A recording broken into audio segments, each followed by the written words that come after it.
Warga Surabaya boleh jadi mengenal daerah pesisir di bagian barat Surabaya sebagai kawasan industri. Namun, siapa sangka ternyata di balik himpitan industri tersebut tumbuhlah sebuah objek wisata bernama Sonto Laut. Wisata Sonto Laut merupakan objek wisata bahari dan mangrove yang terletak di Kampung Nelayan, Desa Greges, Kelurahan Tambak Saryoso, Kecamatan Asemrowo, Surabaya. Wisata ini memiliki keunikan tersendiri di mana pengunjungnya akan disuguhkan pemandangan yang begitu kontras antara wisata alam dan kawasan industri. Hal ini dikarenakan letak dari wisata Sonto Laut itu sendiri yang diapit oleh kawasan industri paling sibuk di Surabaya, yakni Pergudangan Margomulyo dan Terminal Teluk Lamong. Kapal jenis kargo bermuatan ratusan peti kemas tenggelam di dermaga Terminal Teluk Lamong, Surabaya pada Minggu malam.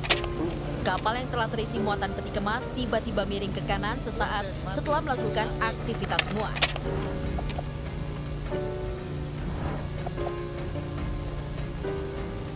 Mengetahui kondisi terkini dari wisata Sonto Laut. Di sana kan juga ada kawasan industri sama kawasan pemukiman ya. Jadi kawasan industri di sana itu 95%, terus kawasan pemukiman itu 5%. Pemerintah membantu Sonto Laut bisa menjadi destinasi wisata.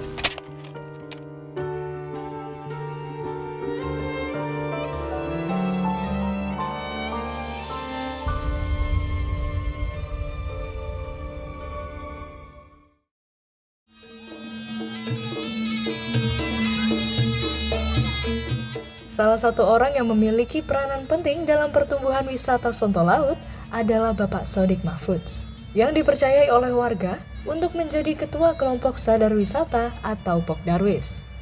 Kepada kami, beliau menceritakan segalanya. Wisata Sonto Laut.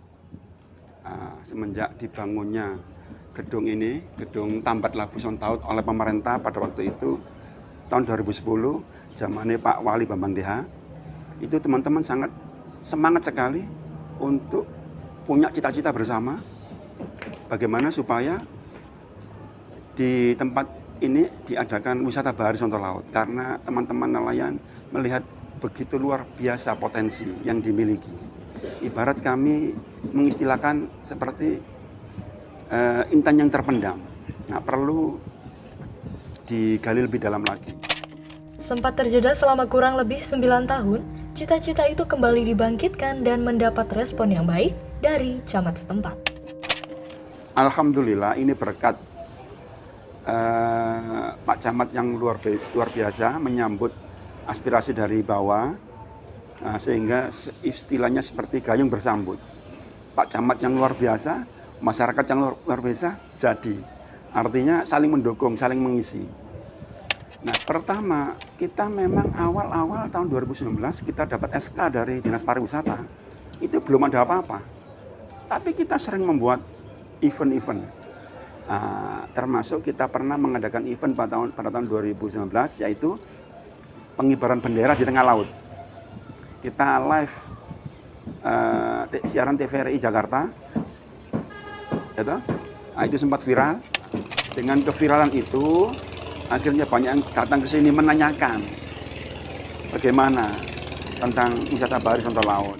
Berbekal SK dari Dinas Pariwisata, masyarakat kemudian membuat bergaining dengan perusahaan-perusahaan di sekitar wilayah Sonto Laut. Mengingat wilayah tersebut memang diapit oleh kawasan industri dengan harapan adanya dana CSR yang dapat digunakan untuk membangun spot-spot wisata dan fasilitas pendukung lainnya.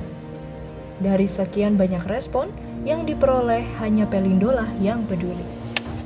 Karena ada riwayat, yaitu ketika Pelindo atau anak perusahaan yang namanya Terminal Teluk Lamong itu mereklamasi laut sedemikian puluhan hektar. Nah, di situ akhirnya ada dampak negatif. Bagaimana plat merah ini membangun perekonomian untuk negara, untuk kargo terminal yang katanya untuk menyaingi Singapura, Terminal Teluk Lamong. Nah, jangan sampai mematikan rakyat kecil. Kita mencoba untuk memberikan masukan kepada Pelindo, membuat proposal. Akhirnya mereka sangat respon sekali Dan alhamdulillah luar biasa, kita sudah mendapatkan 3 termin ini, insya Allah akan termin yang keempat ini total kemarin kita sudah menerima kurang lebih 800 jutaan. Kita bangunkan fasilitas-fasilitas wisata supaya layak disebut sebuah objek wisata. Karena sebelumnya tidak ada apa-apa. Nah, kita bicara Surabaya, pasti wisata harus ada polesan-polesan. Kalau di luar kota mungkin alam, mengandalkan alam yang masih natural. Nah, Surabaya nggak bisa, pasti harus ada dipoles-poles sedikit-sedikit, ditambahi.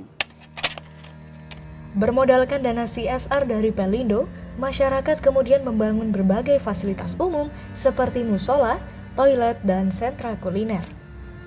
Selain itu, masyarakat juga membangun spot-spot di tengah laut seperti gazebo dan menara pandang dengan harapan para pengunjung bisa merasa nyaman dan betah berwisata di Sonto Laut. Meski begitu, tampaknya masih banyak yang perlu dibangun di tempat ini, mengingat akses jalan, pintu masuk, hingga tempat parkirnya pun masih belum memadai. Setelah sempat viral beberapa kali, akhirnya Wali Kota Surabaya pun mendengar cerita tentang wisata Sonto Laut. Orang paling penting se-Surabaya itu kemudian berkunjung langsung bersama jajarannya untuk mengenal lebih dekat tentang wisata Sonto Laut. Setelah melihat secara langsung potensi yang dimiliki, beliau akhirnya mengadakan lomba desain tingkat nasional sebagai langkah awal untuk melakukan pembangunan besar-besaran di wisata Sonto Laut. Kami sangat bersyukur sekali, yang mana minimal jeripaya kita sudah ada titik terang, ya toh? Nah, memang cita-cita kami adalah untuk mengangkat wisata Sonto Laut agar supaya bisa menyerap tenaga kerja yang sebanyak-banyaknya, terutama teman-teman nelayan yang mana tadinya kena dampak dari pembangunan terminal Teluk Lamong. Kami sebagian kecil warga yang peduli, ya toh, terhadap kampung ini, bagaimana kampung ini bisa kita buktikan menjadi kampung yang makmur. Jangan sampai ada pepatah mengatakan anak ayam mati di lumbung padi, ya toh, yang mana sebetulnya kita itu dikelilingi oleh kawasan emas ibaratnya, tapi kita belum bisa memetik itu. Nah, alhamdulillah sedikit demi sedikit, mudah-mudahan cita-cita kami ini bisa diikuti teman-teman yang lainnya untuk bisa menu-menu yang lain, karena masih banyak saya kira yang bisa digali di kampung ini untuk bisa memakmurkan kampung Kelurahan Tampak Saro. Saya kira itu demikian.